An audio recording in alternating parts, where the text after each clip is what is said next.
이렇게 쪼그라든 뇌를 가진 우리 환자들이 보는 세상은 일반인이 보는 세상하고는 좀 다를까요? 이걸 몸소 보여준 화가가 있습니다. 이 사람의 이름은 윌리엄 어터몰렌인데요. 62살에 치매 진단을 받았거든요. 근데 치매 진단을 받고 나서도 자기가 스스로 기억을 못할 때까지 계속 자화상을 그렸습니다. 네. 자, 이게 치매에 걸리기 전 34살에 그린 자화상입니다. 34살 화가 때. 같네요. 잘 그리는데요?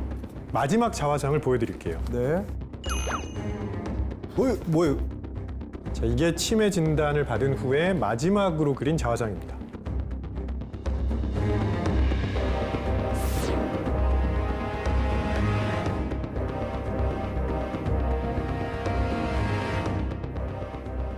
치매에 걸린 화가의 자화상을 보니까 나 자신을 잃어가는 병이라고 하잖아요.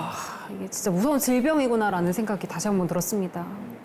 치매 환자 가족들을 보면은요, 절반 이상이 하루 평균 7시간 이상 간병을 하는데 맞아요, 쓰고 맞아요. 있습니다. 네. 그렇기 때문에 이 치매 환자 가족은요, 금전적으로도 정신적으로도 육체적으로도 고통이 상당할 수밖에 없는 거죠. 그래서 우울감도 오게 되고 만성 스트레스도 시달리게 되는 겁니다.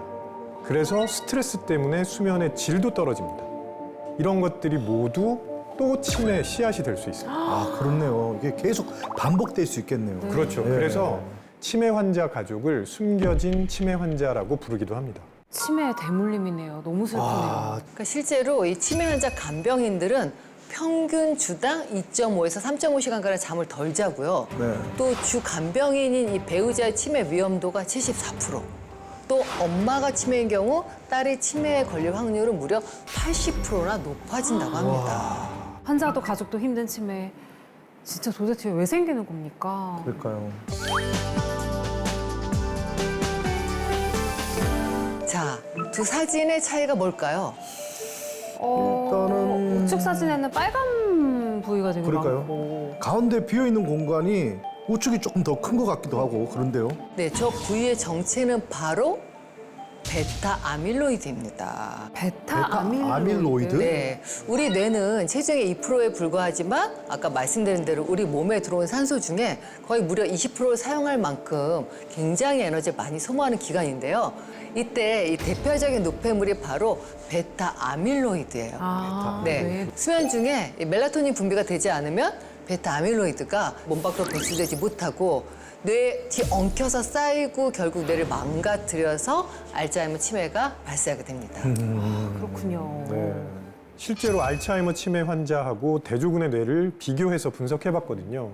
근데 알츠하이머 치매 환자의 멜라토닌 수치가 무려 5배나 낮았습니다. 근데 이 베타 아밀로이드가 뇌의 노폐물 같은 거잖아요. 이게 어떻게 하면 뇌를 망가뜨리게 되는 걸까요? 예, 저기 보이는 저 덩어리가 이 뇌세포인데요. 네. 이 뇌세포는 서로에게 작은 가지를 연결해서 신호를 주고받으면서 다양한 활동을 합니다. 베타 아밀로이드는 바로 저 뇌세포에서 쌓이는데요. 그러면 이 베타 아밀로이드의 독성이 이 뇌세포를 손상을 시키게 되고 저 가지가 이 다른 뇌세포로 향하지 못하게 만들어서 결국에는 이 뇌세포가 파괴가 되고 뇌가 정상적인 기능을 하지 못하게 되는 거죠. 더 무서운 건 뭐냐면 저 베타 아밀로이드가 마치 뇌를 녹이는 것처럼 작용을 한다는 거죠. 그래서 알츠하이머 치매 말기가 되면 뇌 크기가 정상인 대비 최대 70%까지 줄어들기도 합니다. 아, 뇌를 녹인다고요? 베타 아밀로이드 이 녀석 이거 너무 무서운 녀석이라는 생각이 드는데요. 그러면 치매에 걸리는 사람과 안 걸리는 사람의 뭐 차이가 있나요, 이게? 치매 유발의 경우는 이 베타 아밀로이드를 제거하는 게 달려 있습니다. 근데 특히 뇌는 어때요? 이 한정된 요 안에 요 구불구불하게 두부같이 이렇게 말랑말랑하거든요. 그쵸, 그쵸. 그러니까 이제 구조상 노폐물 축적이 굉장히 쉽습니다. 그래서 우리가 잠을 자는 동안에 글림프시스템이라는 걸 작동시켜서 뇌에 쌓인 요 아밀로이드를 싹 이렇게 청소하듯이 이렇게 싹 제거하는 거죠. 근데 글림프 시스템이 뭔가요? 네, 이해를 돕기 위해서 제가 영상을 하나 준비했습니다. 오, 예. 네, 지금 보시면은 검은색 보이시죠? 네네네. 이 검은색에 치매를 유발하는 우리가 지금까지 말한 이 뇌 노폐물 베타 아밀로이드라고 생각하시면 됩니다. 그리고 용액이 멜라토닌이 포함된 뇌척수액이라고 가정해 보겠습니다. 멜라토닌. 네, 그럼 지금 영상 보시면은 네. 이 멜라토닌을 보충하니까 어때요? 오, 싹 녹아버리죠. 오, 뭐야, 이게? 다 사라졌어요. 네. 그러니까 결국 우리 뇌는 뇌척수액에 둘러싸여서 외부 충격으로부터 이 보호를 받고 있는데요. 근데 이제 우리가 잠들면 뇌세포가 수축하면서 그만큼 이제 세포 사이사이 공간이 넓어지게 되거든요. 이때 멜라토닌이 포함된 뇌척수액이 쫙 돌아다니면서 이 베타 아밀로이드를 쫙쫙 청소하는 걸 볼 수가 있는데요. 이 시스템을 우리가 글림프 시스템이라고 하는 겁니다. 아, 멜라토닌이 청소부 역할을 제대로 하는 것 같네요. 예. 깊은 잠에 든 동물의 뇌를 촬영한 영상이 있는데요. 이렇게 빨간색으로 뒤엉켜 있는 게 바로 뇌혈관이에요. 근데 이제 깊은 잠에 들면 형광빛이 이 뇌혈관을 물들이는 걸 볼 수가 있습니다. 저 형광빛 물질이 바로 고농도의 멜라토닌이 포함된 뇌척수액으로 이게 이제 신경세포 사이사이를 돌아다니면서 베타 아밀로이드를 청소하는 겁니다. 그러니까 일반적으로 우리 체내에 쌓인 찌꺼기들은 이렇게 림프관을 통해서 배출된다고 하잖아요. 그렇죠, 그렇죠. 네, 이 림프관이 혈관처럼 온 몸에 다 쭉쭉 뻗어 있는데요. 유일하게 뇌에는 림프관이 없거든요.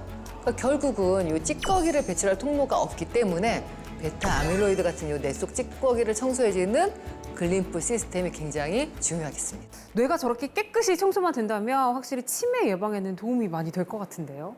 네, 이 뇌에 축적되어 있는 이 베타 아밀로이드는 이 끈적끈적하고 마치 거미줄처럼 서로 뒤엉키고 뭉쳐서 잘 떨어지지 않는데요. 이때 이 분비되는 멜라토닌은 이 베타 아밀로이드의 그물 같은 이 응집 구조를 해체시켜서 림프관을 통해서 배출됩니다. 그럼 치매에 걸린 분들도 혹시 이 멜라토닌을 먹으면 좀 효과를 볼 수 있나요?